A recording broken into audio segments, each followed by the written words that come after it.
Misteri masuknya Islam di tanah Jawa dan Nusantara. Benarkah dulu Islam sulit diterima oleh orang Jawa? Islam mulai masuk ke Nusantara sekitar abad 13 Masehi. Di saat itu, Nusantara masih dikuasai oleh kerajaan Hindu-Buddha yang sangat besar. Di era Hindu-Buddha ini, kehidupan spiritual dan filsafat sangat berakar kuat, terutama di kalangan priyayi atau bangsawan istana. Sedangkan di kalangan rakyatnya, kepercayaan animisme dan dinamisme yang besar kemungkinan dipakai untuk menyebut kapitayan juga masih berakar kuat. Kehidupan spiritual dan filsafat Nusantara dulu sangat kuat. Bahkan raja sendiri dikultuskan dan dianggap sebagai jelmaan dewa. Ini membuat Islam sulit diterima oleh kalangan priyayi. Islam kemudian disebarkan oleh para sufi yang juga seorang wali ke pedalaman-pedalaman Jawa. Karena ajaran Islam yang banyak disebarkan ini adalah yang dari segi tasawuf, di mana tasawuf ini mengandung mistisisme yang sama seperti spiritualitas Jawa, maka Islam pun bisa diterima oleh rakyat jelata. Para wali ini kemudian mulai mendirikan pesantren di daerah pesisir seperti di Gresik, Demak, Surabaya,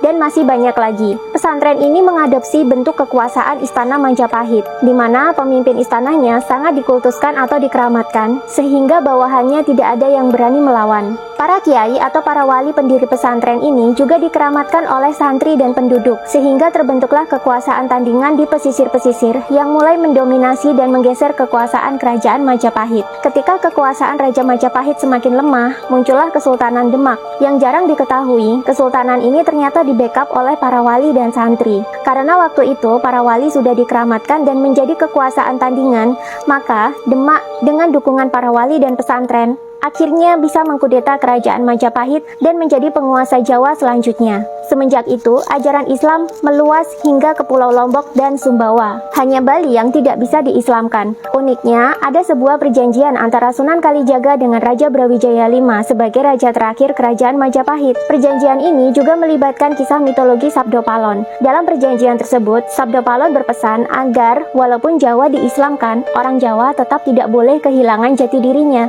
yakni sebagai orang Jawa yang sadar akan diri sejatinya dan juga sadar akan hakikat Tuhan. Syarat ini ternyata selaras dengan ilmu makrifat dalam tasawuf itu sendiri. Karena itu, tasawuf akhirnya berkembang masif di Jawa dan konsep manunggaling kawula Gusti atau bersatunya manusia dengan Tuhan menjadi pegangan hidup banyak orang Jawa bahkan hingga kini. Ajaran Islam pun kemudian dicampurkan dengan budaya Hindu Jawa sehingga muncullah istilah kejawen atau Islam kejawen itu sendiri. Bagaimana inti ajaran tasawuf yang diajarkan kepada masyarakat Jawa yang masih dipegang teguh hingga kini? Kalau mau aku bahas, yuk komen. Detail penjelasan ajaran tasawuf para wali songo dibahas detail dalam buku Sufisme Jawa ini. Kalian bisa baca sendiri langsung atau check out bukunya di Keranjang Kuning mumpung bukunya masih tersedia.